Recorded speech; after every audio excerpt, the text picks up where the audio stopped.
It's a beautiful Wednesday morning, and welcome to the midweek edition of VOP this morning. Good morning, and thanks for joining us. I am Chukwuma Okoro, and I'm not alone in the studio. It's a full house. I have with me here Moses Humphrey. Oh yes, of course. You know, when you said it's a beautiful Wednesday, a song just came to mind. Okay. You know, I was just singing in my head. It's a beautiful day. We're thinking of something great to do. Hey viewers, well, like you to come along. You said it for a very wonderful day, a very wonderful that just came show. to mind. We also have Fifi here. Fifi, good morning. Good morning, Chikuba. Good morning, Moses. I'm happy that I didn't say hey because I know that. We know what to yes, say. we know the actual line, but that's fine.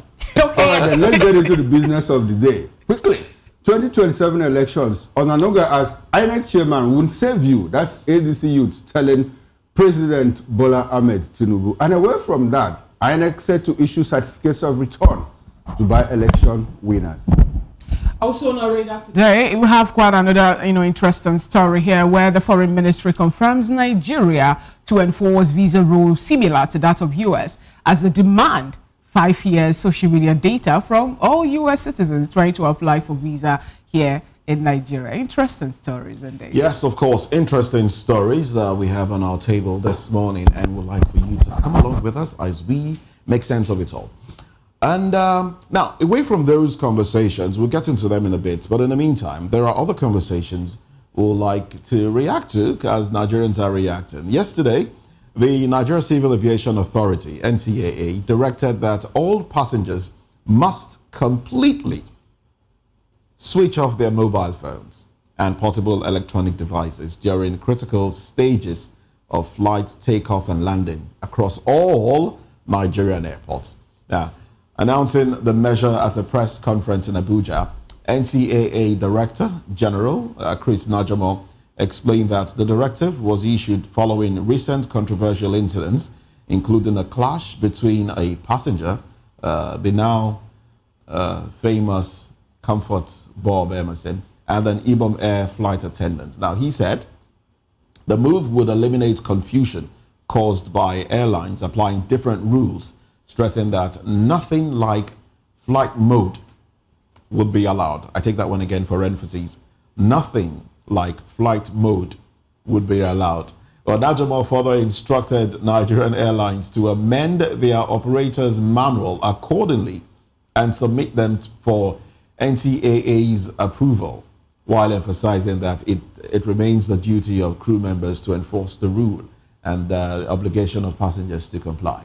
Now, Fina just asked, Fina and I were just saying something about the story earlier on, and I was just asking myself in my head, will they go seat by seat, row by row, checking phones to ensure that phones are switched off?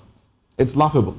It's laughable. And let's be honest, the world has moved away from having to switch off phones. In fact, some airlines like Lufthansa, and they have Wi-Fi in flight. So you put your phone, you take away, you might put it on flight mode or something, but then the in-flight Wi-Fi enables you to be on your phone while you are in the air. Now, the issue of switching off phones landing has not been proven. This issue, I did a bit of digging into it. It was in the 80s, when mobile phones came out, and there was this conversation around, the frequency might interfere. But there is no proven record of mobile telephony network interfering with signals. There is no proven record. There is no record that shows that there's been an accident either due to interference during takeoff or interference during landing. No record. Nothing has proven that this has happened. And moreover, modern airlines have shifted, all right? There's been a shift in, whether or not you want to allow the frequency that operates within the airlines. There are modern airlines. Now, the question we should be asking is, how modern are the airlines we are operating in Nigeria? There you are. That's the big question. There you are. I'm happy that you brought yourself to this end, because all this while I have been speaking about the world moving on and all of that, and I was just putting up my nose at you. The world has moved. Have you moved on in Nigeria? Have you moved on? Goodness. And I'm happy that I asked this question. How modern? The airlines, not just the airlines, but the aircraft that you have. And when you mentioned Lufthansa, I said, beautiful, Lufthansa. Do you know the kind of airlines that they use? In-flight Wi-Fi. The airlines you have here, I think the newest of them, it shouldn't be anything less than 30 years. Yes. You know, so no. The newest of them is the Embraer. The acquired by Airpeace. Airpeace just acquired Embraer. For local flights or for international flights? I think it's for both local and international. No, it shouldn't be. It's for international flights. It's for international flights. That's the newest of them. So that tells you how backward we are here in Nigeria. So when you say that the world has moved on, we are yet to catch up with what is going on in the world. And I also recall that, look, like you rightly said, these regulations came in when mobile phones made it on the scene. And so there was some level of interference and tweaking of, you know, devices and all of that to upgrade. But have we been able to upgrade? But I'm happy that we are holding this discussion. Why? For one reason and two reasons. Let me start with the first one. I asked you a question. I asked you and Fina this question in one editions of the Money Show. And I asked, if Comfort Emansin had put off her phone when she was asked to, all these discussions about, you know, trolling her, removing her clothes and all of that. I'm sure my response to you was that there is a reason mobile phones have airplane mode. Now which of course cuts off network connectivity. I didn't know you were an engineer. I didn't know you were an engineer. Now NCAA has come out in their wisdom and authority to say, put off all mobile phones. Which is difficult to implement. Mindset. It's an archaic mindset because you are running with archaic aircraft. I think they know what they are trying to avoid. So that said, I think my worry here is just about implementation. How, like you said, do you have to go from seat to seat to check?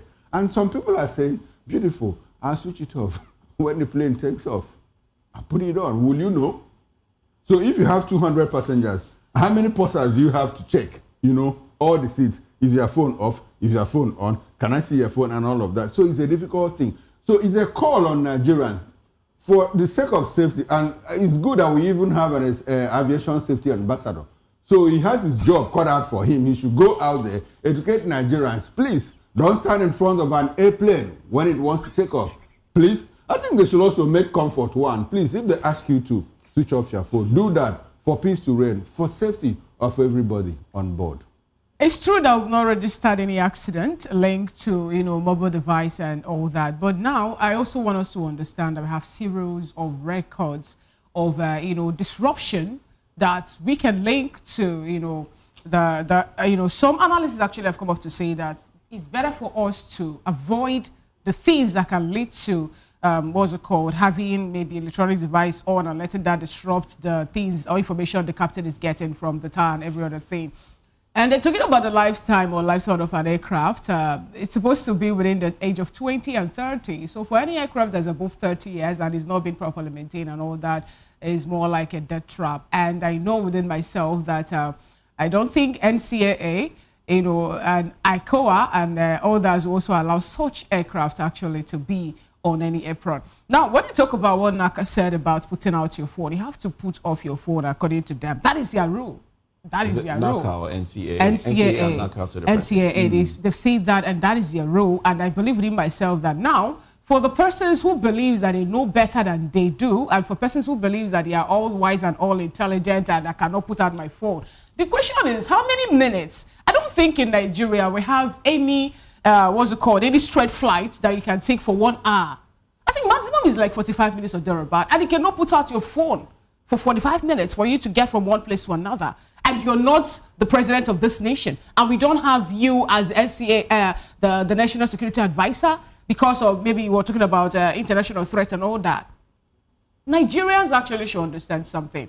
I am not in support of switching off your phone. But if they say switch off your phone, switch off your phone. And if you put a phone on, then that shows you're now defaulting. Moses seems to disagree with him because he can disagree. That is his own opinion. But as far as we're concerned on this table, NCAA says switch off your phone. No, it's fine. Now we're not running Boeing, we're not running sophisticated aircraft. We should be fixing the problem. We're not running sophisticated aircraft, like you pointed out when you talk about the patching things up. The issue is, like I asked before, how modern are the aircrafts operating in Nigeria? If the aircrafts are outdated, I think from the research I did, I think the oldest is operated by Dana Air, which is about 20-something years old. Okay. That in itself is a problem. It's not. It's not a problem. It's not a problem. We have a lifespan 20 to 30 years. Sorry, please. That's a lifetime. Whether or not your phones are, whether or not the signal is interfered with, anything can happen with an aircraft that old. Maintenance itself is a problem when you're maintaining an aircraft that old. But anyway, I'm not going to speak to the age of the aircraft being operated by Dana Air or some other airlines. Like I said, there is no proven record. And if there is no proven record, what are we hinging this instruction on? Now, when you say, okay, they've said this, do this, we're not robots. We should question things. Okay, exactly what we're doing. I also need us to understand that the age of the aircraft does not in any way turn out to be a safety factor. Anyway, the important thing is so that I've been able to establish two things. That the aircraft is 100 years. I didn't know that I have two engineers here with me that are educating Nigerians on how to use their mobile phones online. No, it's not about being an engineer. It's not about being an engineer. No, the thing is, the fact of the matter is, as broadcasters, on a lighter note. As broadcasters, it's our duty to know something about everything. No, so what we are trying that's our duty as it's on a lighter note. But the fact of the matter remains that NCAA or NACA, whichever it is, those aviation authorities have said, look, why switch off your phone? That is it. I think that is the just the way you go to because they are the authorities. That is just it. So do you know, Chukuma, that if you're to there's some airports you get to, you'll be mandated to pull out your shoes for you to be able to cross, for you to be screened. And there's some airports you will get to. You don't need to do those because even when you're passing the screening machine, they can be able to dictate even the sand that you have on the sole of your foot. Okay, exactly. So we're talking about equipment too. We're talking about people and their rules and regulation. Aircraft, that's what we're talking about. People and their rules, not their equipment. Sorry, Fina, Moses has a question. Let him land. Can I speak now? Let him land. Can I speak now? Moses, go ahead. Yeah, you can go ahead. Moses, go ahead. You can go ahead and talk. We're talking about equipment here. The scanners in airports differs. So the airports that can scan the sole of your shoe, that's an upgraded airport. So why don't we upgrade? That's a different question entirely. Now, I was going to ask a question. What if people board a plane while the plane was just about to take off? Some people kidnap the plane. How will the passengers whose phones are already switched off, be able to record the incident for the security agencies to have something to work with? It would not be possible because phones would already be switched off, all right, before anything can be done. Okay. So it's an outdated. So if a plane is hijacked excuse me, please, Frida. Okay. I'm not saying don't obey rules. I'm saying question what you are given. Ask questions. That is what we are doing. You can obey the rules, but ask questions.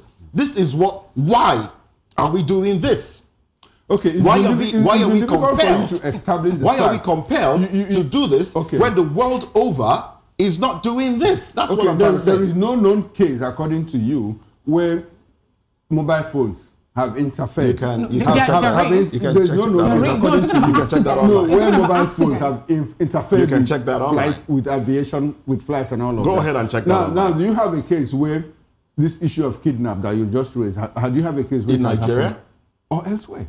When does an air you asking if hijack? planes have been hijacked? No, planes have been hijacked and people didn't record it. You can't even record it because you're not even allowed to bring out your mobile phone to make records. Are you seriously asking if planes have been hijacked and people did not record it? Do you have a known case? Because you asked the question. So there are many cases. There was a hijack in Nigeria. Mobile phones too. Well, there was a hijack in Nigeria some years back. Okay. Some young men, I'm sure you know. I know. Yes. So there are cases. Whether or not mobile phones were used to record that, that's a different thing entirely. No, but that's the question I'm asking. Anyway, gentlemen, let's move on. Let's get into another very serious issue. Because a video surfaced online which has shown armed members of the Agune Chamber Vigilante group, also known as Operation Udogachi, storming a National Youth Service Corps lodge in Anambra State and brutally assaulting corps members. Where the footage released by the Haven 360 Foundation captured the ordeal of one victim, Jennifer Edema Eloho, who was beaten, stripped naked, very sad, and left bloodied, despite presenting her NYC identification. Well, the foundation reported that the corps members were subjected to severe beatings, degrading treatment, and threats of sexual assault after the vigilantes accused them of internet fraud, commonly called Yahoo Yahoo. Condemning the incident, the group described the attack as a gross violation of the victims' rights, highlighting the humiliation and violence inflicted on the court members during the July 23, 2025 invasion. Well, there's a video to that. I think it's on the screen. We can look at what's going on. Quite unfortunate. Man, this is savage. This is savage. Look at. This is barbaric. This is barbaric. And this is by Agune Chamber. Udogachi. This isn't peace. Udogachi means peace will reign, right? Yes. This doesn't look peaceful to me. No, it doesn't, honestly. It's barbaric. It's an abuse of authority. And from the interview I watched of an aide to the governor, I don't think they're taking this as seriously as they should. Giving some individuals the audacity or the audacity to want to naked someone. It's unfortunate. Now, saying that they've been arrested is not enough. All right, we should see them prosecuted. And I hear that the case did not go forward. I mean, this didn't just happen. I hear the case didn't go forward with the case because the victims did not come out. That's what I heard. That the victims did not come to testify against the perpetrators. And I'm asking, these are people we've heard reports against that they kidnap people, they in exercising their duty, basically abduct people. And you want somebody who has been treated this way. What if they issue threats to her? And then you want her to come and testify against them? Is there a guarantee that her life is secure if she does that? So you don't need any other evidence. You can see from the recording that she was assaulted for whatever reason. Is it the job of Agune Chamber to chase after Yahoo boys? Is that what their job is now? So they should be dealt with based on the video evidence, not based on somebody issuing a testimony against them. Very barbaric. This is one very barbaric indeed, and this is one too many. We are still dealing with what happened what happened to Comfort Emansin, and we are here dealing with an issue of stripping a young girl. Somebody who has graduated from the university and serving her fatherland, and they just stripped her naked in public, and some guy is some way videoing it and putting it out in public. And I heard Emeka Akayi, the person in charge, the security advisor to the governor, say that the people have been arrested.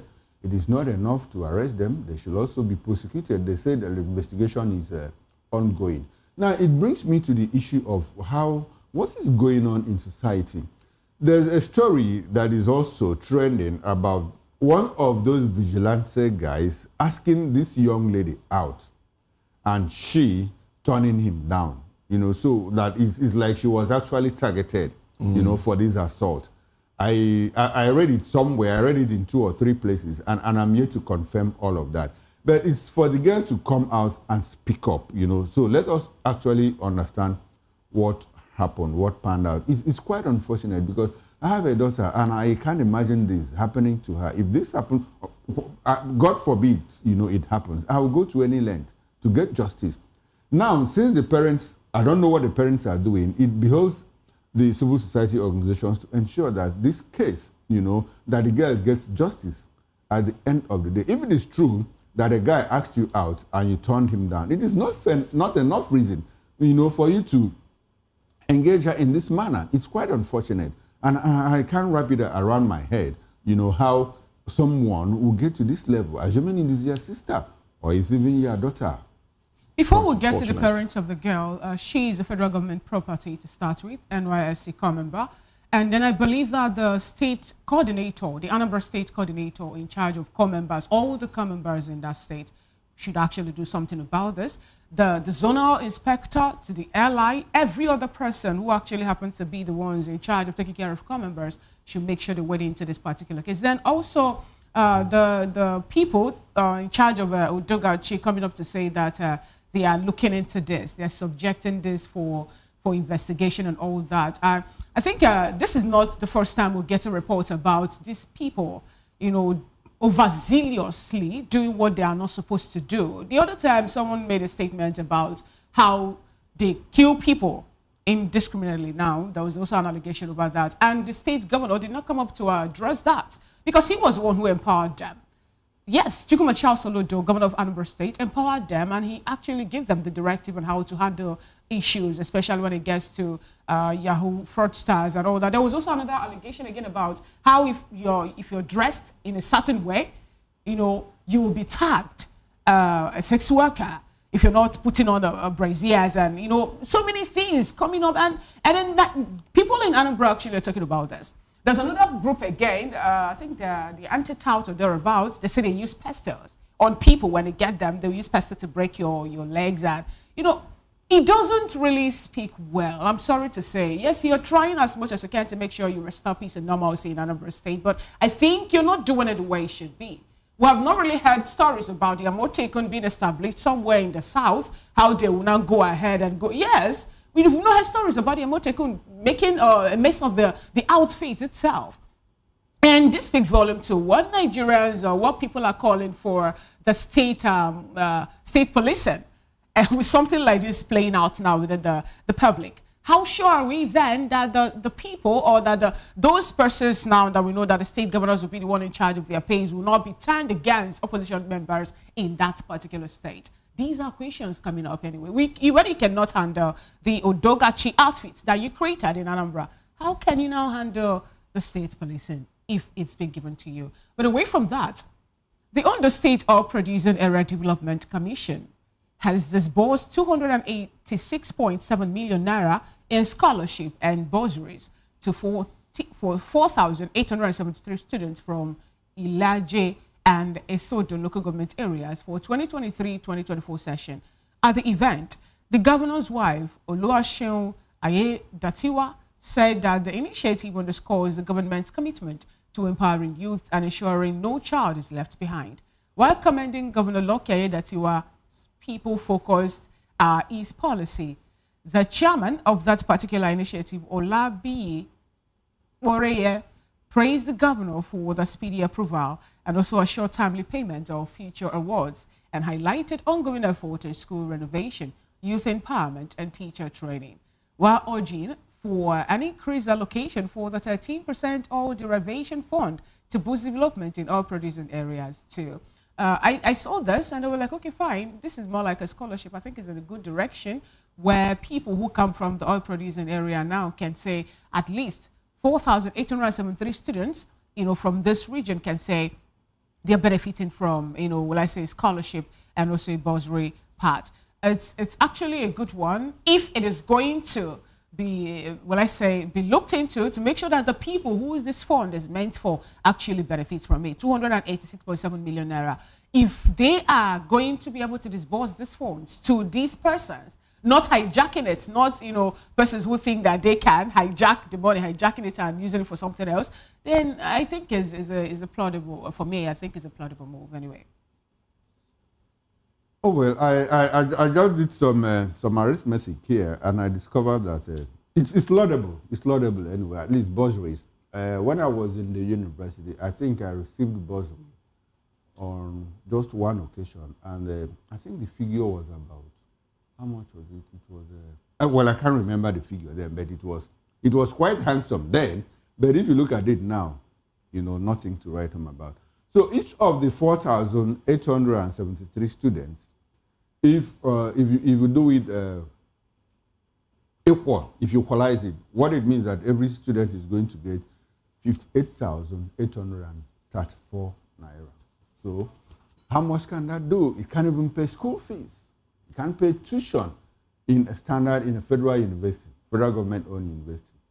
The fees range between 150, 180 to 300, depending on your cost of study. So 58,000 naira is laudable. Now the question is, the government has done this. How much will the parents appreciate this?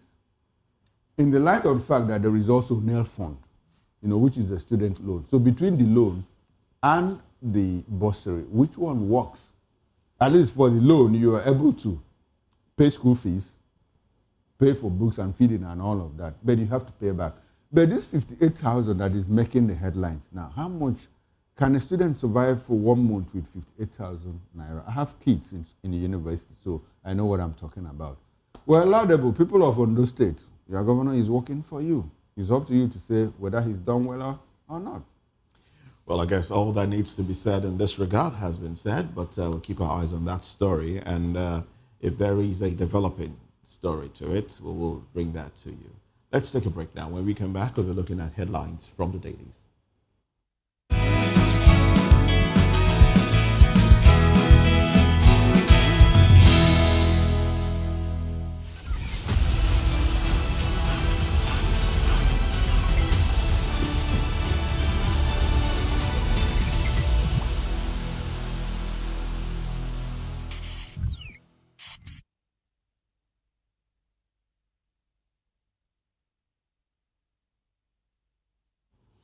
Well, thanks for staying with us. Now, let's look at the headlines now.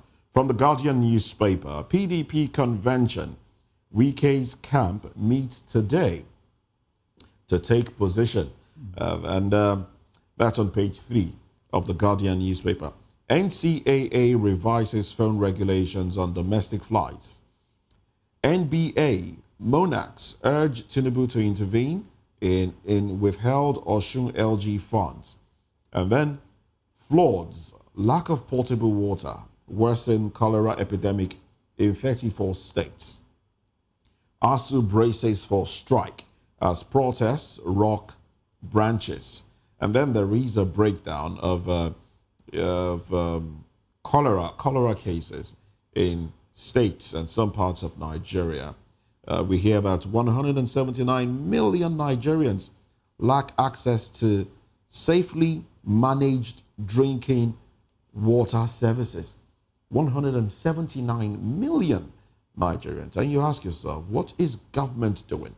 Oh well, sucker for 172 million subscribers as Tinubu cancels planned 5% telecoms tax. Hooray, you might say. 60% of public school teachers lack basic digital skills, says UBEC. Or church invaders had links with foreign terrorist groups, DSS tells court. Nigeria's minimum wage insufficient to lift citizens out of poverty. Mixed reactions trail implementation of dialysis subsidy months after approval. NPA sports $2 billion funding gap as investor apathy stalls deep sea port drive. Those are the headlines. The first daily, beside the mustard 2027, we will defeat Tinubu even if Onanuga heads Inec. That's coming from ADC Youth. Mosque massacred as a banner headline. Bandits kill 13 worshippers during prayers in Katsina. Delta governor approves 10 billion naira to clear pension arrears. Nasarawa lawmakers Musa Gude appoints 106 aides. I'll take that again. Nasarawa lawmaker Musa Gude appoints 106 aides. Nigeria, IOM partner to tackle irregular migration youth pressures. NCAA bans airplane mode, orders phone fully switched off on flights. Nigeria not ready for full electronic voting, APC National Secretary. Wike commissions 50 billion naira upgraded water plants, promises wider access across FCT. And the bottom strip headline, Peter Obi slams voters who sell ballots for cash. Those are the stories on the cover page of the First Daily. And up next is Daily Trust newspaper with the window headlines. 2025 Hajj. NACON Commissioner, Director detained over misappropriation of funds. Humanitarian Day. Our story by aid workers. Inside Alaafin, on this renewed supremacy battle. Now the big story. Katsina mosque killing. We were attacked during prayers. Quite a sad one. Another bold headline, the EFCC places Menekiari on watch list as court freezes accounts.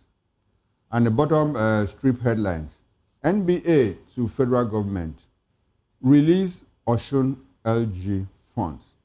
Wike rejects PDP's Ibadan Convention plan. Colleges of education can run degree programs. Minister, that's it from the Daily Trust newspaper, and that's how far we can go on newspaper headlines this morning. Moses and I will return at 10 o'clock for an extensive review of newspaper headlines. Now we'll go for a short break, and when we return, we'll get into the business of the day, the major business of the day. 2027 elections, Onanuga as Inec chairman won't save you. ADC youths won Tinubu. Join us again.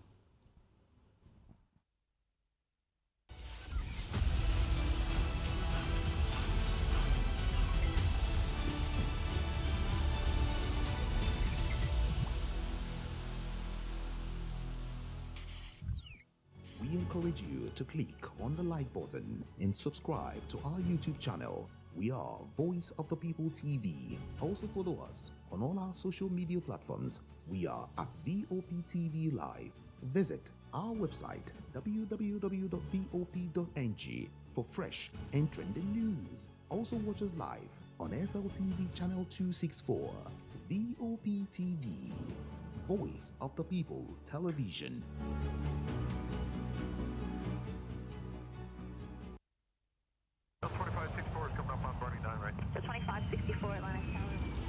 What happens in the hush behind hangar doors? Who signs the papers that gamble with lives? Which truths were grounded before they even ever had wings? If you've ever buckled a seatbelt at 30,000 feet, if you've ever stared out of that tiny window and wondered who's really in control of the skies, it isn't just flight, it's power, it's politics, it's pressure sealed in steel. We're peeling back the clouds from runway risks to sky-high secrets. We're diving deep where most dare not to look. Aviation Scope, every Sunday at 7 p.m. only on Voice of the People TV. We don't just report, we reveal. We don't just ask, we uncover. Because when it comes to the skies, ignorance is turbulence. Aviation Scope, the sky isn't the limit, it's just the beginning.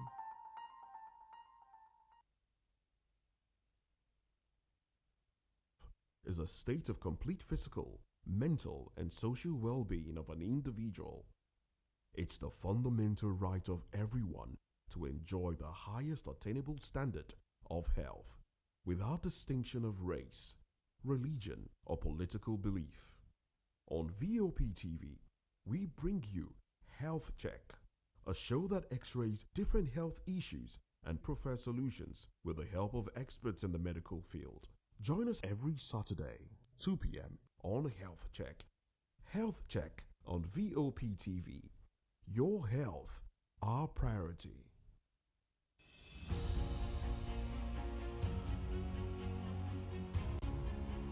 We are the station that brings you stories from the people's perspective. We'll let your voice be heard. On Political Lens, we bring you deeper insights into happenings within the polity. We create equality of representative opinion and fairness in politics, economic and diverse conversations. Here we bring you breaking news, fresh perspectives, as well as fact-based analysis. Watch our extraordinary shows from the People's Voice, where we get to amplify the stories and concerns of everyday Nigerians, to hashtag. To Health Check, where we'll share practical wellness tips and bring you deep insights from medical professionals. Maritime Frontiers will dissect issues on port operations and more. Every time we talk about sport, it's everything that has to do with sport from the top to the finish. Just be with us, stay with us all of the time. We give you sporting activities just as your food, and that's what we do, and that's why we are called Voice of the People TV, and you already know. We got you all covered. Here, you have more than a voice.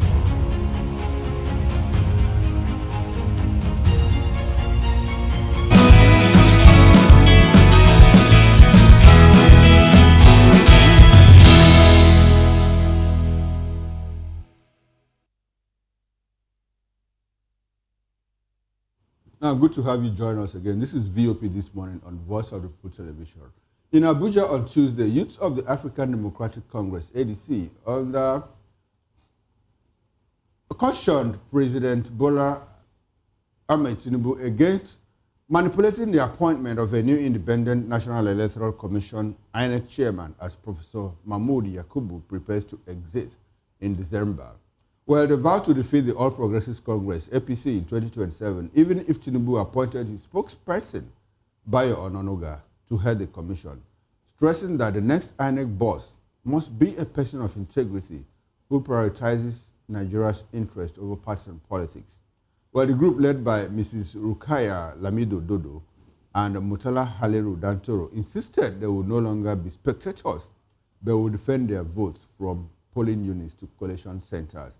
They also condemned last Saturday's by-elections as a show of shame plagued by vote buying, with voters allegedly paid as little as 2,000 naira in Niger State, describing it as a setback for democracy. While reaffirming their resolve to fix a broken system, the ADC youth said they are mobilizing a grassroots movement across every state and local government, combining community projects, digital tools, and youth empowerment initiatives to ensure credible elections. They maintain that no amount of money or manipulation will stop Nigerians from voting for change in 2027. Well, joining us to make sense of all this in our Lagos studio here, we have Igwebike Afwacha, a social analyst, philosopher, scholar, and a freight forwarder.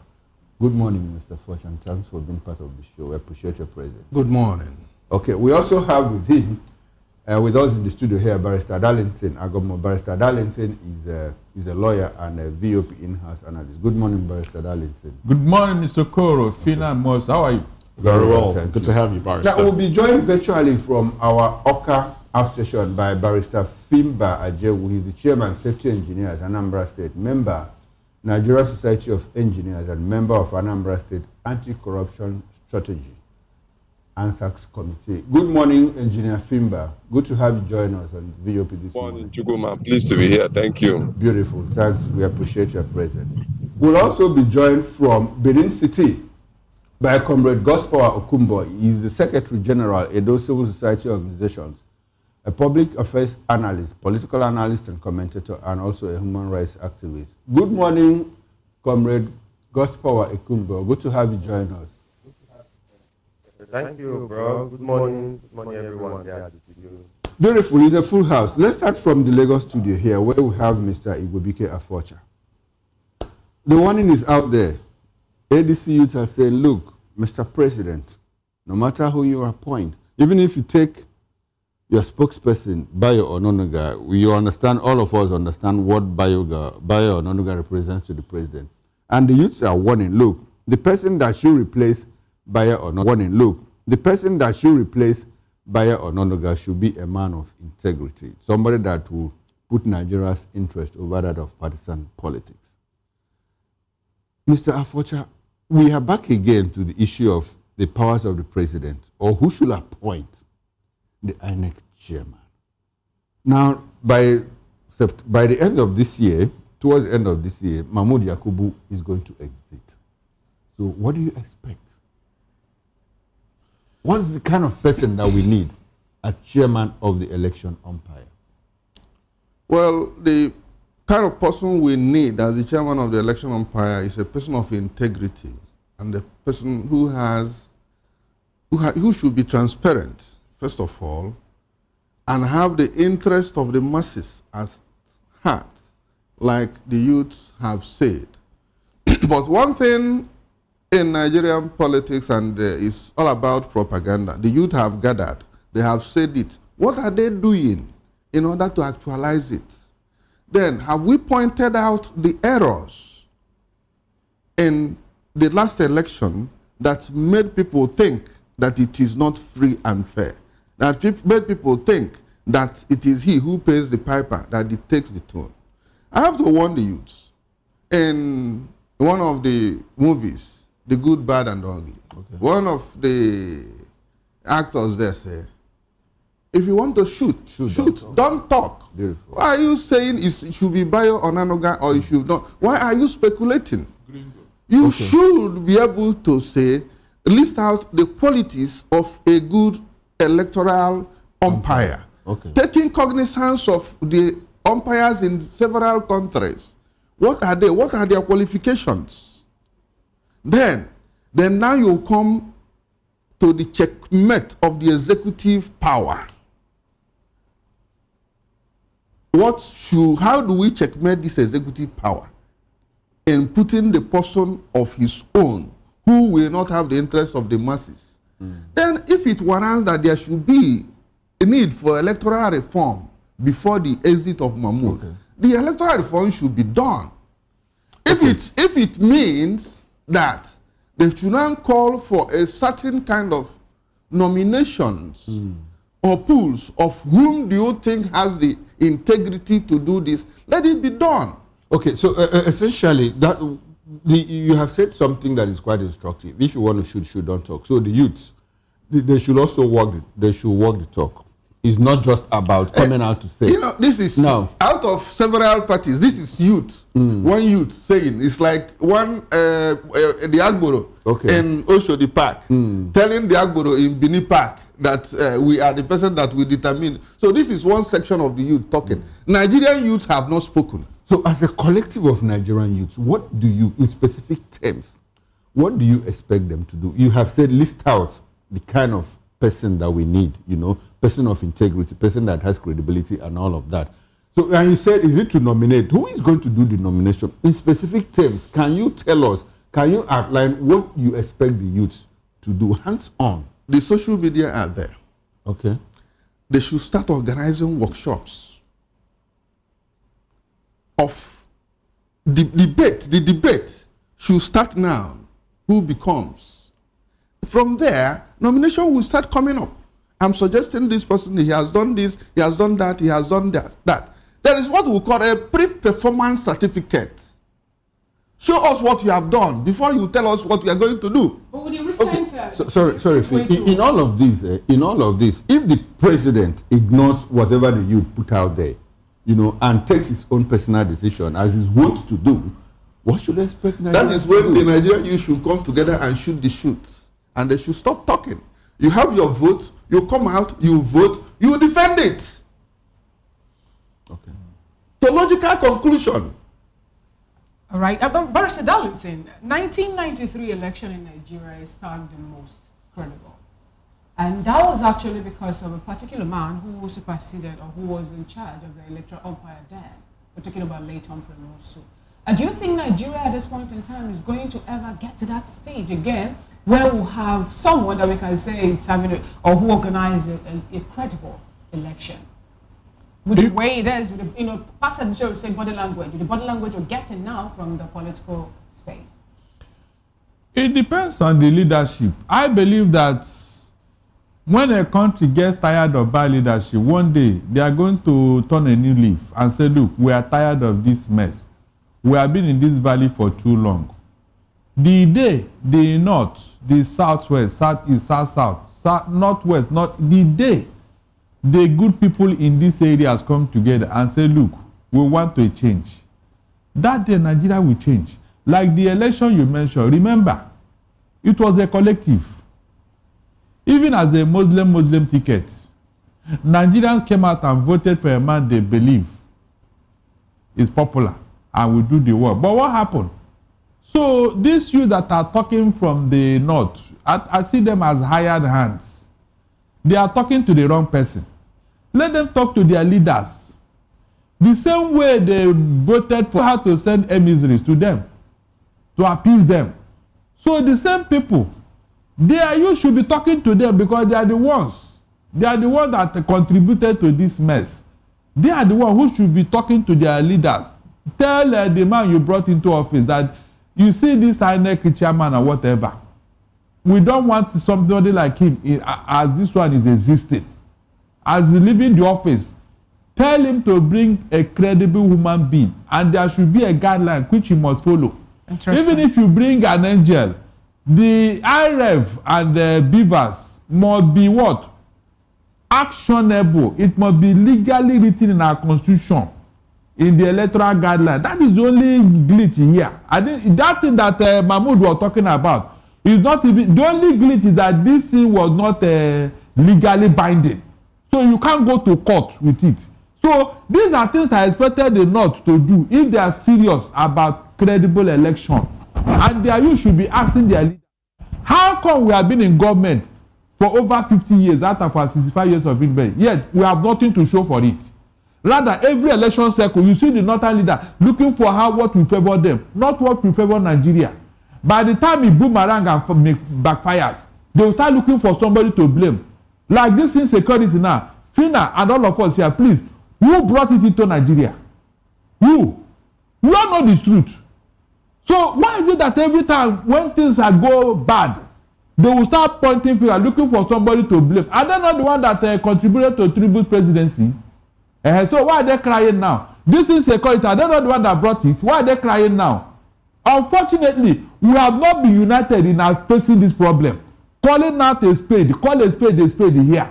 If we have been doing that, maybe the people should have learned their lesson. They should have been asking themselves a question. How can you say you love Nigeria? You now went all over the place and brought terrorists into Nigeria. And since that time, everything has gone haywire. Okay, thank you, Barrister. Let's get Engineer Fimba Jogu join the conversation. Engineer, the ADYC, they're more like making a threat to the president, saying that even if it's to appoint a spokesperson to be the Inec chairman, that they will not, or rather, nothing is going to happen to the votes of Nigerians that are going to make sure that they vote out this particular administration. Do you think that is going to be attainable, given the fact that we're yet to have a new electoral act? And then also his tenures will expire by December. We'll have a new appointment. Are we seeing, a speedy movement of making this electoral act come into fruition before the December deadline or the time that the Mahmoud Yakubu's tenure will expire? Yes, thank you for having me. In my own opinion, I think what the very last speaker just said, spoke a little bit on my mind. I think the presidency at this point in time, we all know the case that brought the presidency to power.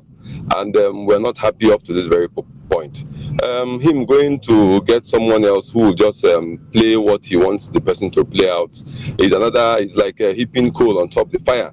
And a good number of people are tired in this kind of arrangement. We're very, very much tired.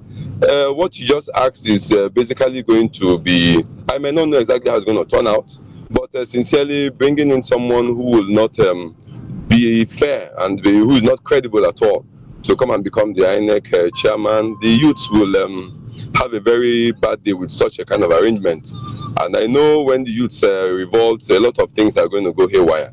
So sincerely, I am hopeful that we can have a platform where all can have a way to contribute to bringing up who becomes the INEC chairman, sincerely. Politics of Nigeria now being centered on religion and also ethnicity. Are we going to see the Nigerian youth forming a single front whereby everybody will come together to speak? Remember that before now there was this permutation or speeches about how the former governor of Delta State, James Onanuga, is also having a talk with the president to give him a particular man who served when he was there. And this particular person, some of them, or rather people of Delta, were saying that he does not really have a good thing in his, I'm talking about good, recommendation for him to be the one in charge of this empire.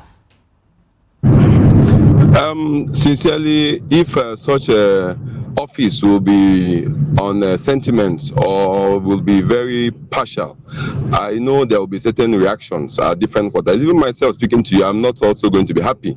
I would prefer a situation whereby there is a fair avenue or platform where the genuineness of who becomes INEC chairman prevails. For him to have a party member or loyal party members, or whichever way you want to put it, it is grossly unacceptable and very unfair. And sincerely, a good number of Nigerians are not going to be in support of that. Thank you very much, Engineer Fimba. Now let's go to Benin, where we have Comrade Godspar Okumbo. Comrade, good morning to you once again. Comrade, now Nigerians seem to be focusing on, who is the chairman of INEC. But if you go by past elections, it doesn't just stop at INEC doing or not doing. It gets to the point where the courts also have their own role to play. What should Nigerians do as we work towards 2027? Is it issuing threats that this will not save one person or the other? Or are there other things that Nigerians should do to ensure that their votes count, regardless of the mechanisms or machination of those in authority? All right, thank you. To be sincere, if Nigeria is working, we won't be worried about who is the INEC chairman. We won't be worried, but we all know, I don't want to go on detail, we already know how Nigeria politics is. The youth, with the words from the youth, has already shown that it is the president that controls the INEC here, at least. That is what they are trying to say when they are telling Tinubu that even though you bring Onanuga, because we all know the relationship Onanuga have with the president. So even though you bring this your right-hand man, we are still going to win. But I don't think that statement from the youth shows that they are going to win. Like you asked, what should we be doing differently? The youth is not just about talking. We need to be sure that we are doing what we have to do as a people. First is unity, is agreement, is understanding between the youth. Like one of the baristas said, this is just a group of some youth. What happened to the other youth? Remember, the general election involves all the states. So the youth in different areas in the country, what are they saying? What are they doing as well? So I think it's time youth to come together and to be sure that whatever decision they are taking is binding, and therefore go to the polls and cast their vote and protect it. Because we already know that election is, I don't want to say it's a do or die, it's something that those at the helm of leadership already who want to return will do anything possible to make sure they do return. And that is why you heard the word, even though you bring this person, because the president himself will want to bring the people who will make sure things work out for him. And it's so unfortunate to say, because it shouldn't be the president's decision, although I know the National Assembly will go and will do their own part when the president recommend or send names of people that he wish to be the head of the INEC. But I know that the National Assembly will still do theirs in terms of scrutinizing. If assuming the president does not have any role to play in the process of bringing who will head the INEC, I think that would have been. Let's take a look at. I think Nigeria will get. Let's put the by-elections that took place in Edo State on the table now. What was the turnout like, especially from the youths? Do you think that would have an effect on youths coming out to vote in 2027? Do you think Nigerian youths are ready? Some will say voter apathy has crept in again. Just before 2023 elections, we saw Nigerian youths bounce out of that because, there was this clamor for a new Nigeria, a new blood, and then Nigerian youths went out, casted their votes, defended their votes in some places. But from what we have seen in the by-election, do you think we are there, or have we retrogressed? We are not there. Though politics is open to everybody, and decision can be made by anyone to the party that they are going to pay homage or allegiance to. What my pain is that we still have some youth who have not seen what other youth who are seeing rightly are saying. Like, for instance, we have youth who are tired with the present administration, with the government in general since 2007 or also to now, and they want to make a change. But we still have youth who don't care. So far, they are giving what they want, or I don't know.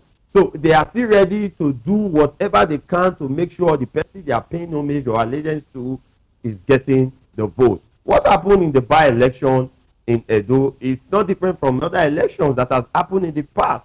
We have issues of fights, of assault. We have so many reports about that election of just a by-election. A by-election. So many things happen. And today we have winners. Okay. You know, Inec will be issuing a return ticket to them. And so Nigeria youth, I think majority of Nigeria youth are still not ready. And that is the problem that we have. When we have you who are talking about election, who want to make things right, we still have many others who don't care about the election we play. So far, they have what they want. So far, they are giving what they want to go, even though they are going to suffer in the rest of the year in the administration. They don't care. All right. That is just Comrade Okumbo, I'm happy that you brought us to this end because we are discussing the youth issue, and you know that Nigeria has a very youthful population, very active, huge asset, you know, and in our demographic. Now, does it look like we are expecting so much from this youthful population? You just said something that some youths are disinterested, they don't care what is happening in the politics. And those that are interested, you see, if you go to social media, you see that our youths are clearly divided along ethnic lines. And ethnic and religious lines. You know, so shouldn't it be concerning to you are a youth, you belong to that demographic, you know. So what can we do to mobilize the active youth into seeing Nigeria as a nation, to act nationally, as nationalists? Like what happened during the EndSARS, you saw that Nigerian youths were more like united. During the voter registration exercise, you know, in 2022, we saw a youth that was divided, even in 2023. But suddenly, after the elections, we went back to it. We saw youths that are divided along ethnic and religious lines. What can we do? You are a youth. What can we, and you belong to the civil society, what can we do to ensure that Nigerian youths think as nationalists? To be sincere, it's a matter of bringing the youth together and letting them know what they have to know. Like, for instance, in a civil society organization, we have a unit in every area in Edo State, in the 18 local governments, where we mobilize youth and we begin to teach them the constitution, what they need to know as citizens of Nigeria. Now, aside that, the unit of youth we have all over the country, it is our time they come together and they see beyond what they are getting from politicians. Because the major problem is what to eat. I know this is deliberate by our government, who have made things to be so difficult so that to even have 2 square meals a day will be problem. So a youth who have not eaten, we want to tell that youth that, oh, come, let's stand on this ground and make sure our vote count and all of that. So when a youth have not eaten, and majority of them really have not, they don't care, and that is the major problem. They don't care how the election is going. They don't care. They just need something, and they do it whether they are going to benefit. All right. Thank you very much, comrade. For them to come together and get knowledge, understand the constitution, and make sure they, in face of hunger, they are able to stand and defend their. All right, beautiful. Thank you very much, comrade Kumo. Now let's come back to the studio, Mr. Igwebike. I mean, does it bother you, you know, that our elders are divided? You know, the people that in the early 60s, you know, we had regionalism and the North was developing along its own side, the West and the East and all of that.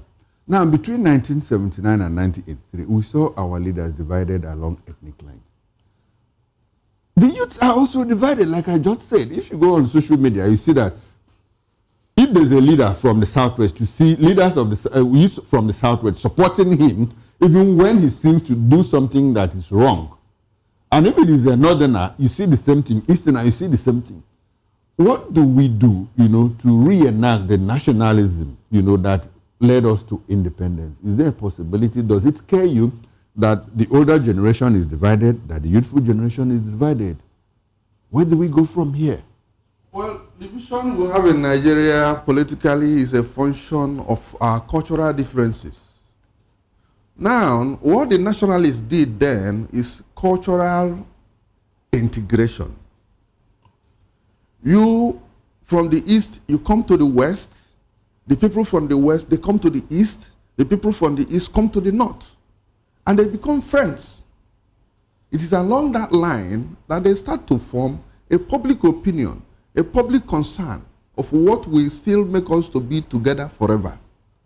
So this division is not on the negative side.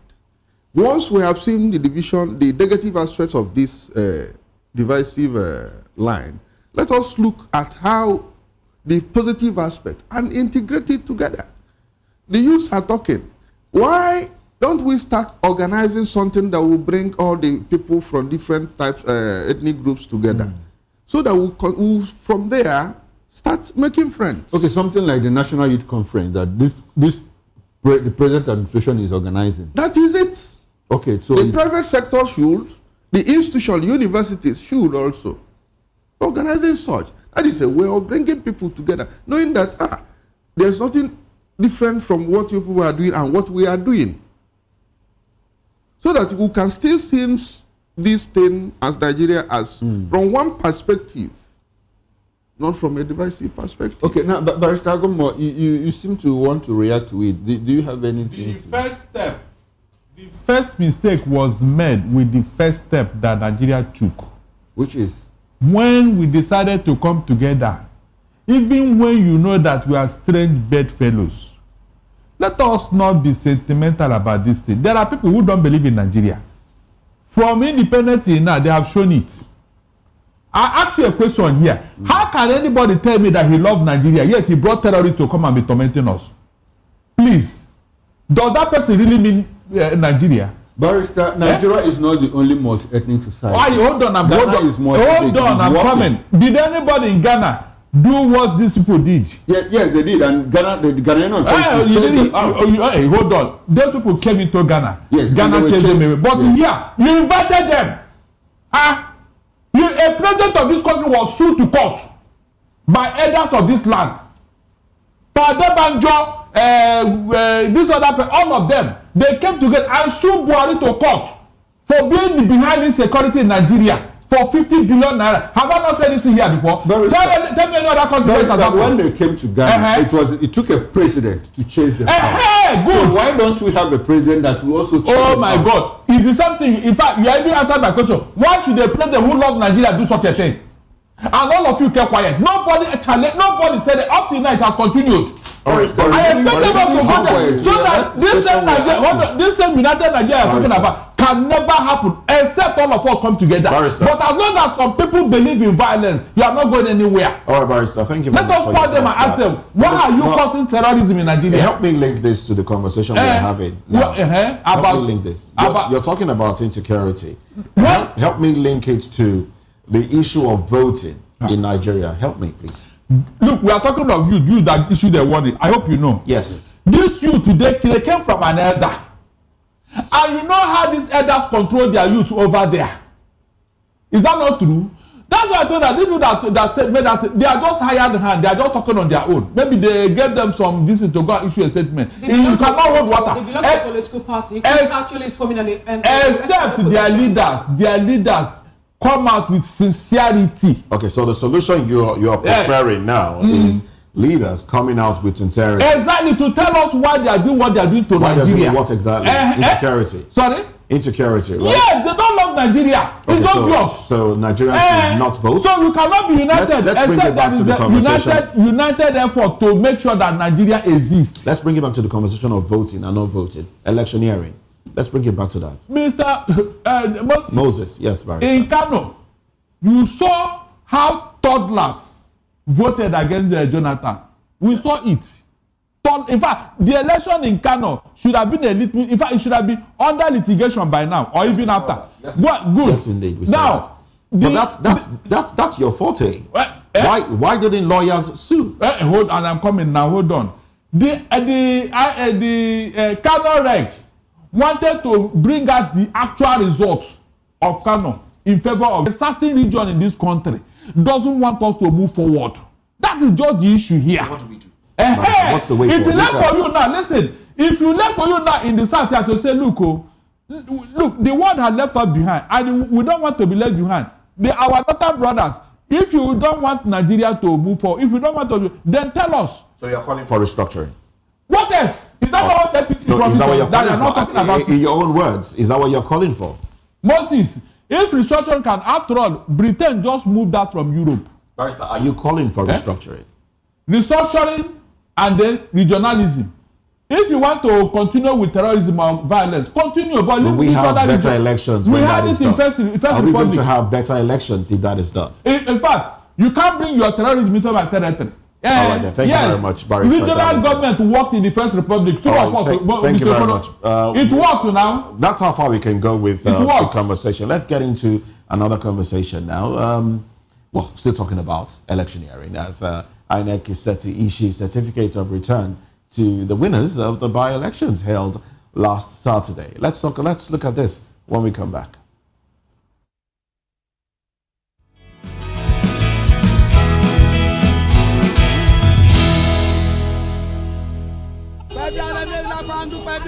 Good morning. It's the start of a beautiful day. Well, start your day right with a healthy dose of news, fun, and inspiration. Join us on VOP this morning for the latest news, trending topics, and uplifting stories to set your day on the right vibe. From news and current events to lifestyle and entertainment, you are covered. VOP this morning, 8 a.m., Monday through Friday. Everybody keep watching Voice of the People. All right? Love you all. Hello, sweetie. What's going on? My name is Kiki. Keep watching VOP TV. Thanks. Hey, guys. What's going on? Olumide Oru, the Fresh Prince of Lagos here, and this is VOP TV, guys. Hello, guys. I want you to please keep on watching VOP TV. Ladies and gentlemen, my name is Hafiz Oyetoro. Please keep watching VOP TV. Shout out to VOP TV.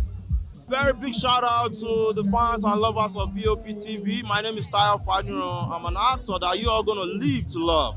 Keep watching. Cheers. Hi everyone, so shout out to VOP TV. In a world where truth is the ultimate power and opinions scream the loudest, it's time to wade through the noise. Hunger no get drum! Hunger no get religion!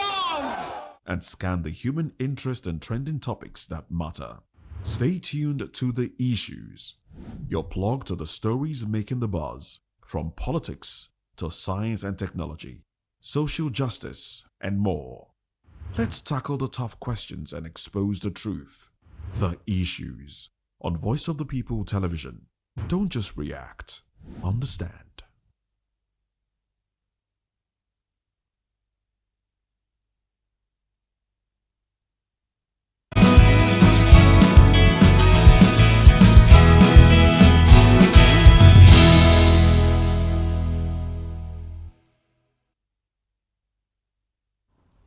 Glad to have you back. It's still VOP this morning. The Independent National Electoral Commission, Inec, has confirmed that certificates of return will soon be issued to winners of the recently concluded by-elections held in different parts of the country. The Commission explained that the exercise is part of its constitutional responsibility and a necessary step to officially recognize and confirm the mandates given to the victors by the electorate. By issuing the certificates, INEC said it is not only validating the outcome of the polls, but also ensuring that the elected candidates are legally empowered to assume their respective offices. INEC further emphasized that the issuance of certificates of return is a demonstration of its commitment to due process, transparency, and the consolidation of democracy in Nigeria. The Commission noted that the by-election were conducted in line with the established guidelines and assured Nigerians that it would continue to improve on its process to strengthen public trust in the country. It also urged elected representatives to see their victory as a call to serve the people diligently and uphold the principle of accountability and good governance. We have with us still in the studio Igobike Afocha, a social analyst, a philosopher, a scholar, and a freight forwarder. And also from Benin, we still have Comrade Godspar Kubo, a Secretary General to Edo Civil Society Organization, a public affairs commentator, also join us there in Benin. And we have with us, still from Oka, we have Engineer Fimba Ajegu, Chairman Safety Engineers, Anambra State member, Nigeria Society of Engineers, and member of Anambra State Anti-Corruption Strategy, ANSAC's committee. And we've been joined in the studio by a new face, Mr. Somi Uranta, who is also here in the capacity of a public affairs analyst. Thank you so much, gentlemen, for being with us. Good morning, Mr. Somi Uranta. Good morning. Let me start off with you, Mr. Somi. What do you have to say about the by-election that was conducted just on Saturday? And just suppose that with the words of Inec today, saying that it was conducted following the guidelines of what the principal actually stated, talking about transparency and every other thing, free and fair. Can you say that by-election actually, was conducted in free and fair note? Well, I think this is a prelude to what is going to happen in 2027. Just that Nigerians, I don't understand even the position. They are not making sense as far as I'm concerned. What has happened, what we have seen that took place in the last election, the by-election, if nothing is done, it's the same thing that will play out in 2027. And that shows that we are not serious as a people. You see, the sacredness of the ballot, every society that wants to be reckoned within the Committee of Nations must ensure that there is that sanctity of that aspect, the power of the masses of a city, of a given society to elect those that will represent them. When you toy with that, then you are not going nowhere. So Nigerians must insist that there is reformation. They should reform the voting process, the electoral process in Nigeria. If we don't do that, we'll just be wasting our time. Inec can tell you any story they want to tell you, and they don't care. The worst that will happen, they will ask you to go to court. And for how long will we continue like this? You see, the funny thing is that people, within the Committee of Civilized Nations are watching, looking at what we are doing and say, these people, are they serious? Let me tell you, up to today, even in this 21st century, some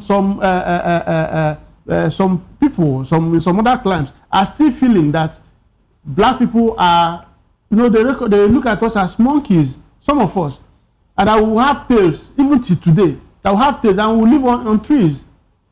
And it's the kind of things that are happening. Just recently, a court in Canada, gave a judgment, a ruling that referred to two major parties we have in Nigeria as terrorist organizations. And you can't fault them. You can't fault them. Because when you see what is happening, when you see, before our own very eyes, people will carry ballot boxes, they go and stuff it and do all manner of things. They buy voting and all that in the open. And then, insecurity and all that. You see, these things are setting us back. They are setting us back. Okay, all right. Setting us back, Mr. Ranta, let me stay with you. A lot of people, like you have said, seem to have been disappointed with the performance the opposition put up during the last by-elections. It's not novel. Why the disappointment? If you go back to our recent political history, talking about 1999 to 2026, the only time we have seen this pattern across all the states at state-level elections, by-elections, staggered elections, that in a situation where a state is in control of an election, the ruling party wins all the elections. Except between 1999 and 2003, when the PDP, you go to some states, like in the South, you see the PDP and AMPP struggle for seats. You have like, if there are 17 local government, the PDP will get 10, the AMPP will get like 7. And it happened across the length and breadth of this country. Between 2007 up until this moment, anytime you conduct state level elections, no matter what the opposition does, the ruling party will take almost practically all the seats. So, is it strange that this is happening? And talking about ADC, ADC is still trying to put its acts together. What did Nigerians want it to do? You see, the fact that these things has been occurring and recurring does not make it right. There should be a progress. I mean, should be a progressive situation. From a position where you are, you move into something. It's supposed to be gradual. So why are we not but making we are that progress? regressing. We are regressing. That is the issue. Why are we not making that progress? Because the average politician, the political elite, wants to grab it all and take it, and do not care for the other people, for the masses of the people. Why wouldn't I even be about what is happening if they were, at least managing to think about the masses of the people? But everyone just does what they like. I don't care about the people. So the opposition, a lot more is expected of them. Why are they saying they want to unseat the ruling party when they are not ready? They should be ready. They should be clamoring for electoral reforms. Okay. Thank you so much, Mr. Samir. Now let's bring it to you, Mr. Afucha. Now, from what Olumekun made mention of, he said something about the person that will come to pick their certificate of return, and he also mentioned about Remo North, that happens to be in Ogun State, and we have a report saying that INEC officials were arrested in that state because they collected money to bring out a different result entirely, which they said was sponsored by a particular individual known for such in that state. And yet, these people were actually joining collecting their certificate tomorrow. And apart from that too, I want you to tell me what you make of that. Joining just wasn't the fact that it is just one, I think in Zanfara state, a particular Namuda constituency is where they believe the poll is inconclusive. Are we going to see another by-election being organized for this? And what then will happen to that of Ogun State, where the INEC officials have been arrested, and yet they will also receive the certificate of return? Yeah, let me start from that Zanfara state. I think what they say, they have about 3,700 and some fraction registered voters, and some fractions voted. That about 1,600 and something we are not about in the polling units, about 2 polling units, where they have issue of thuggery. The election didn't occur in that place. Now, for that, they need to call for a by-election. That is INEC guidelines. So, let them go in their by-elections and sort it out between those 2 parties, between the parties involved, so to say. Then, coming to the issuance of certificate of return, we should take into consideration that these people operate with a guideline that whereby they have declared so and so person a winner. Within a number of days, they are to issue the person that is declared winner as at that moment certificate of return. That is when the person is assured, I am the person that is the winner. Then the person who failed is now also assured that he is the person that failed. The person that failed, if you have, I've said it before, if you have a credible evidence, you can present it to court and defend it logically. That is number one. It's not a question of saying this person did this person did that. If an INEC official collects money, if a party official collects money, if a voter collects money, and you have an evidence that cannot be refuted, you charge that person to court and follow it up. I have seen in this our country where the ruling party lost in the tribunal. It occurs. Whilst you are preparing for life, prepare for death. If you are preparing for election, prepare to win election, prepare in case if you lose, what we are going to do. We ourselves must make our country work we must make INEC work. We must make government work by doing what we are supposed to do. That is very, very important for us. It's not a question of I don't care, I've lost confidence in this polity. You must infuse confidence here and follow that which is written on paper to logical. That is what this is the rule. Let us follow the rule. All right, then. Some would say, how far has following things to a logical conclusion helped those who have complained? Another question there. Let's go to Orca, where we have Engineer Fimba Ajego. Engineer Fimba, are you still with us? I'm here with you. Oh, great. Now, let's talk about the issue of vote buying and selling. During the by-elections, we saw a lot of, some reports of certain individuals arrested with millions in the trunk of their cars, which, of course, was for buying of votes. In fact, there was a video I saw yesterday. Unfortunately, we can't put that one up right now. It was in one northern state, one of the states where elections held that Saturday. One was evidently seen giving out monies aided by some security agency. I don't know if it's I think it's a local security outfit, giving out monies to people, and they lined up. The issue of vote selling and vote buying. What can we do to nip it in the bud? Can we even nip it in the bud as we approach general elections in 2027? Yes, sincerely, the issue of vote buying, it has come to stay, in my own opinion. Unless the leadership, which is the presidency, the judiciary, and the Senate, they ensure that they also do not participate in any of such examples, very bad examples. It is because such examples have been set from the top, so you get it running down. So it has to be corrected from the top, then to the bottom, through to the bottom. Sincerely, it will be difficult. You want to just nip it on the board in the middle of the river. You have to ensure that before you take off, the leadership has to ensure that they also get there by ensuring that voters, people they are voted in. What I saw was very appalling, very disappointing, and very rubbishing, because this does not just stop within the shores of our country. It goes beyond our shores. And it's certainly a very bad example that this is happening in a country like Nigeria, where you see some uniformed men and aiding and abetting crime. That is crime, because that is it's enfranchising a lot of people what is right, at the same time using hunger and all that to lure people to do things they're not supposed to be doing. It's quite unfortunate, and I'm not sure that man will. We can't nip it in the bud. There should be something done about that. Sincerely. When you say we can't nip it in the bud, there's a law. There's a law that addresses that vote buying.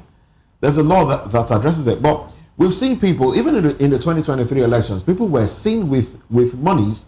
There was an evidence, in some parts, that these people intended to buy votes. In fact, evidence that they were inducing people with funds.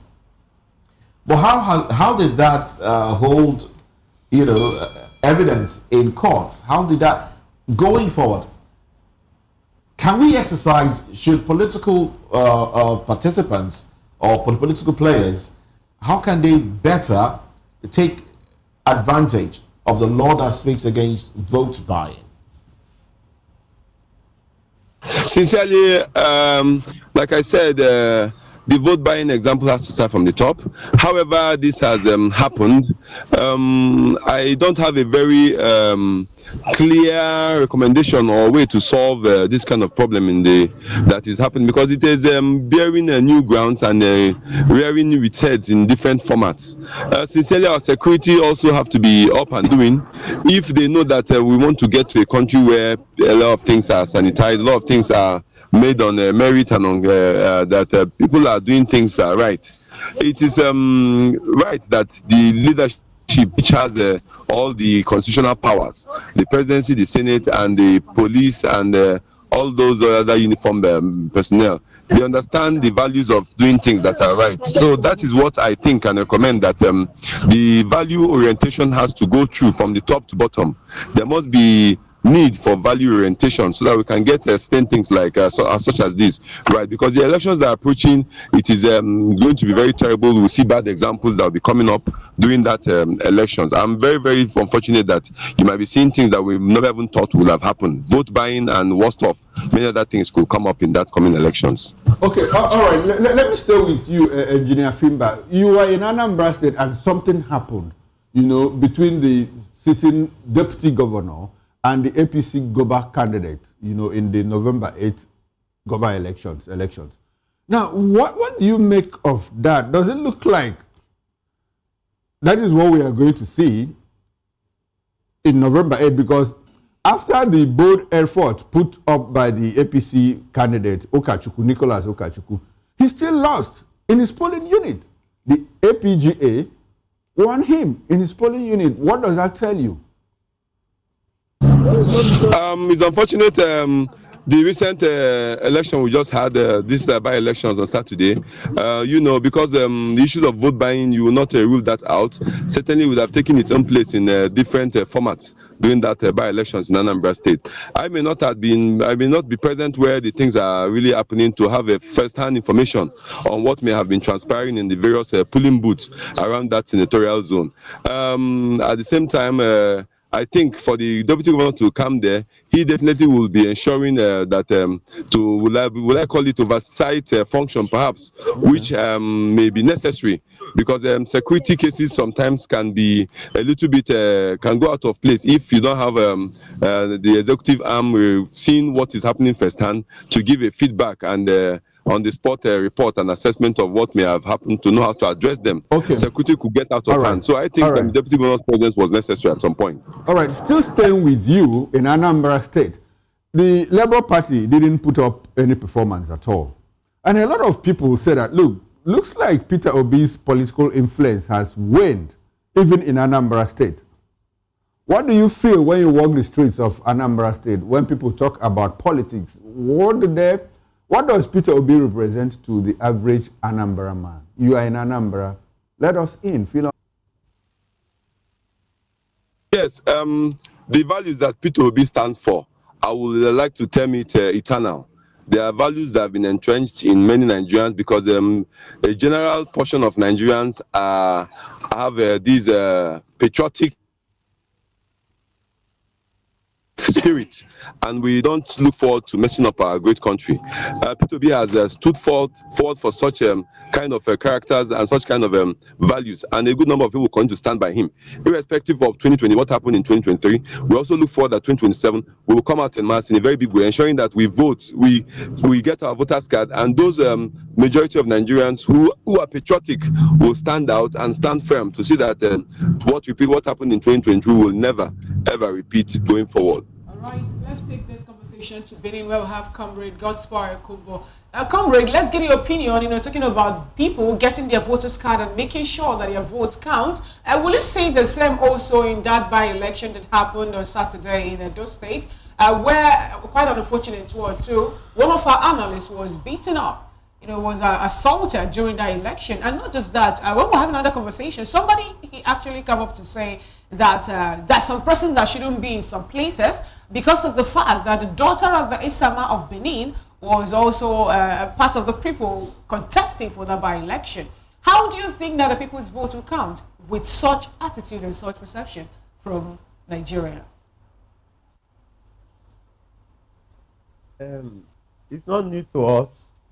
The state of our election is not encouraging at all. What happened on Saturday is a clear fact and evidence to show. Like I said earlier, the preparation for our election is not seen, both from the youth angle and otherwise. Our political, the parties that we have now, especially the parties, it is only us. And that has been what is happening now. When Governor Obaseki was the governor before his tenure elapsed, he actually conducted the local government election, and we all know what happened. All parties, all chairman is for the party. The same thing is still going to play. We have seen it in the by-election. It was clear. Congratulations to those who truly win, whether they are the people who will be giving the INEC returning whatever paper or what. But coming back, our voter card is quite important, irrespective of what the political parties are doing. So our youth, everyone that is of age to cast their vote should get that PVC, should get it, and wait for the election. While we are preparing, like we are trying to discuss here, we are trying to brainstorm of what we need to do, what our youth needs to know, how we have to go about the election, so that indeed we vote and it will count. I think that is basically the issue. For the by-election that was done on Saturday, I have never had hope that anything good will come out. I'm only hoping that our people will understand and take the stand to make things work out. If not, every of the election that has happened has not gone well. So when you say you don't have hope, when you say you don't have hope, I also learned that you are the deputy chairman of the civil society organization, and people are calling for youth confab. Do you also have hope that the youth confab is going to yield anything, especially when Nigerian youth are talking about, having a electoral reform and every other thing? That confab, did you first of all, did you subscribe to it? I did not. You did not subscribe to the youth confab? I am not in support. No, not at all. Because you know what? You see, before the youth themselves will begin to do things that is expected from the good Nigerians, then what the youth background, with their foundation, where is it from? Most of these youth, like we have said earlier in this program, they are divided for political parties. That is the interest is not on Nigeria. The interest is on political parties. Maybe it's because of what they are getting. And that is where we have problems. If you go media now, you see one you talking, praising one political party or a politician who are giving him. So their direction is quite different from the direction that a true patriotic Nigeria would take if you want things to better for their country. Thank you so much, Comrade. Let's get Mr. Igobike react. It's like you disagree with it. I totally disagree with Osumbo on him not believing that youth confab will solve the issue we have in Nigeria, both politically and socially. The young Nigerians fought for Nigerians' independence. They got it. So I believe for there to be a new future, a new Nigerians, the youth of Nigeria should come together and decide where they want to go. We cannot say if we lose hope in Nigerian youths, we have lost hope in Nigeria as a nation, even as a living country or dead. But with this confab that we're having now, do you think that Nigerian youths are carried along, or is it just selected few who actually the government want to sing their tune along, that the ones that are being allowed to join that confab? If you are not carried along, you carry yourself along. If there is a confab and you feel that that confab is not doing what you want, designed to do what you want to do, form another group of youths and do your own confab and say this is where we are going. That is where we have freedom. Okay, thank you so much, Mr. Igobike, for your submission. We'll have to go on a quick break and we'll come back. We'll look at the third topic of conversation, where the foreign ministry here in Nigeria confirms that Nigeria is set to enforce a visa rule similar to that of US, demanding 5 years social media data. We'll actually beg you, gentlemen, to stay with us when we go on that quick break so that we can dissect this.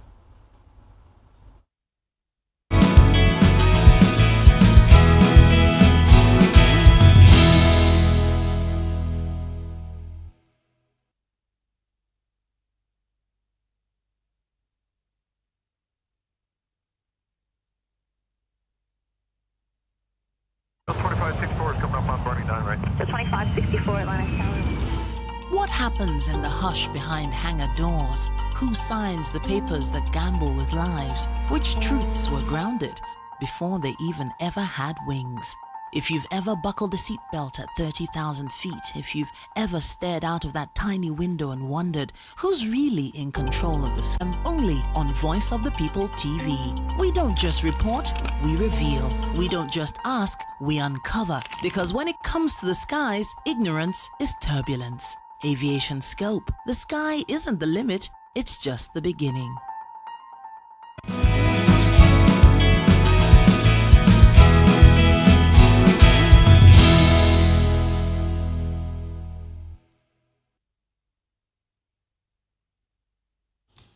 Well, thanks for staying with us. Now, the federal government has vowed to respond in kind to the new visa policy introduced by the United States, which now requires Nigerian applicants to provide details of their social media history for the past 5 years. In a statement on Monday, the U.S. mission in Nigeria explained that all applicants must list usernames or handles of every platform used during that period on the DS-160 visa application form. It further warned that false or incomplete information could lead to visa denial or even a permanent ban from entering the United States, stressing that applicants must certify the accuracy of all details submitted before signing. Now, reacting to the development, Nigerian Ministry of Foreign Affairs, through its spokesman, Kimiebi Ebienfa, confirmed awareness of the policy and said discussions would be held with relevant stakeholders to decide on a reciprocal response. Ebienfa emphasized that visa matters are governed by reciprocity, hinting that United States citizens applying for Nigerian visas could or would soon be required to disclose their own social media identifiers as well. He noted that such reciprocal action would ensure fairness, adding that the government remains committed to adopting a holistic response that protects the interests of Nigerian citizens. Well, we very much still have with us Igwebike Afocha, who is a philosopher and a scholar. We also have from Benin, Comrade Godspa Okumbo, and also joining us from Oka Fimba, Engineer Fimba Ajebu, and right here with us in the studio. Okay. Oh well. Somi Uranta with us in the studio. Well, now let me start off with Godspa Okumbo. Let me start off with you on this one. Reciprocity. The big question is, does Nigeria have the bargaining power to ensure that the United States adjust their own rules? I mean, they started this, and then, you know, they also brought down the duration of time, Nigerians visiting the U.S. are allowed to stay. Visas have been reduced from 5 years to 3 months. And Nigerians are saying that, look, we will reciprocate. Do we have that bargaining power? Do we have that? Can we pull this off? Okay. Well, if you ask me, I will ask Tinubu, our president, to say is that yes, of course, Nigeria is a country, and we have that power, but it depends on, because you know our politicians, our government, so to say, the American government, the way they respect us is not enough, and maybe it's because of the way our own government is also doing things, because they are watching. Because ordinarily, these are issues that have to do with two governments discussing on sitting on the round table to decide certain things. You know, for the America to come up and say this is a policy and we are putting in place in order to give visas to citizens, especially from Nigeria, because sometimes they are specific, probably because of what they have heard about us or because of things that is happening around. So they are careful with us. I don't think that is a bad one. If Nigeria is going to reciprocate, if Nigeria is going to do anything, it's also depending on our government as an executive arm, really make sure that the way they are going to do it, it will benefit the last or the common man in Nigeria. So yes, Nigeria has that power, they can do it. It all depends how or if they can. But I'm sure that they have it, they can do it. All right, talking about things that maybe we've seen and all that, let me bring this to you now, Engineer Fimba Joego. Some persons were saying that the reason U.S. is bringing up all this ban is because Nigeria refused to take in the Venezuelan prisoners. What do you have to say about this? And if that should be the case, at what point do you think that this back and forth, this drag actually between Nigeria and U.S. will come to a halt?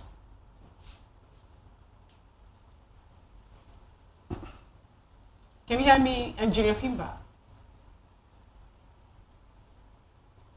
I would like you to unmute your device because I'm struggling to hear you.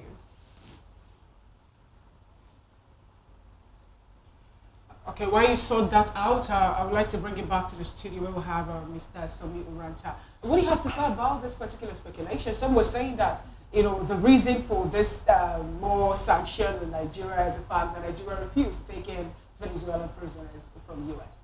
Yeah, that may be true to an extent.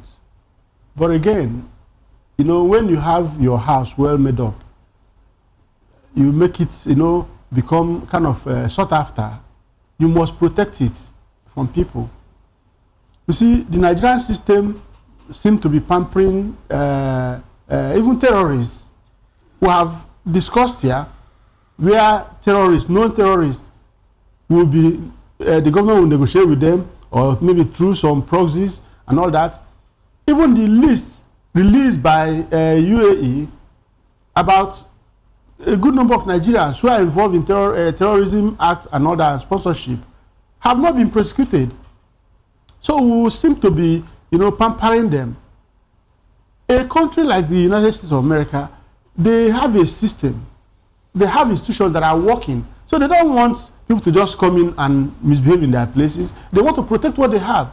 So I do not think that Nigeria can stand that kind of situation where you want to reciprocate because they are saying they want to. Most, at least we are sure, you and I are sure that the United States will not harbor terrorists in their territory and be playing cat and mouse with them. Like so you don't think Nigeria can reciprocate this effectively? I don't think so. Well, let me come in at this juncture. General Sani Abacha, in one of his speeches, said that the sovereignty of Nigeria as a nation is not negotiable. In response to Bill Clinton's visitation to Ghana, refusing to come to Nigeria, what is good for the geese is good for the gander. If your reason, like is being speculated, that U.S. is using it to monitor terrorism and extremism, that is why they need your 5 years mobile handle tools to know your temperament. We should also monitor theirs. For instance, reciprocity. For instance, Nigeria is not among LGBT clinical nations. LGBT, yes. So we should know the person coming into our country, whether he is in that formation. Aligns with if he's in that formation, we can decide to deny him visa because we don't want him because his freedom will be restricted here. Well, we still go to the US for AIDS and and all of that. How will this affect Nigeria seeking AIDS, especially HIV, AIDS, HIV prevention drugs and the rest of them? If somebody who has a questionable security report is going to represent us in seeking the aid, we should look for another person who has a clear security report. Okay, Mr. Let's evaluate the value of this reciprocity that we are talking about. More like do me or do you, right? That's what it is in our local language. Now we understand that more Nigerians seem to visit United States than Americans coming to Nigeria. And if you look at our economy, you discover that a certain percentage of our earnings, foreign exchange, is made up with what is called diaspora remittances, which is very huge and it helps our economy, it helps our forex. So if we apply this to reciprocity and they say, okay, United States of America is shutting its gate against Nigerians, and we do the same thing, who is going to lose at the end? Well, this is a question of we need some consultants to do that evaluation. Okay. But however, at the face value, take note that they have blocked us. They have limited the number of people from Nigeria going to America. Okay. So we now have to allow them free access. You remember, if a married man from US come to Nigeria, what they would display is funny.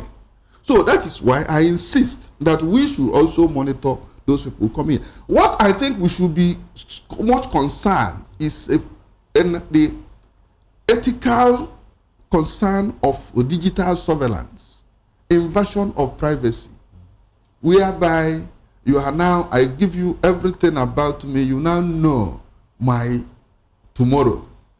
So that invasion of privacy or digital surveillance should be where we will be much concerned. Is it in line with the fundamental human right of my right for privacy?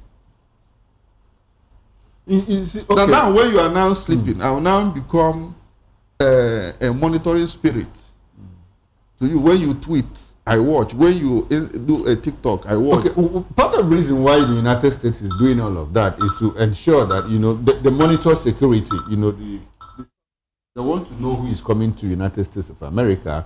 If they have one or two instances like Nigerians trying to export terrorism to United States of America, Nigerian terrorists have been caught in Sudan.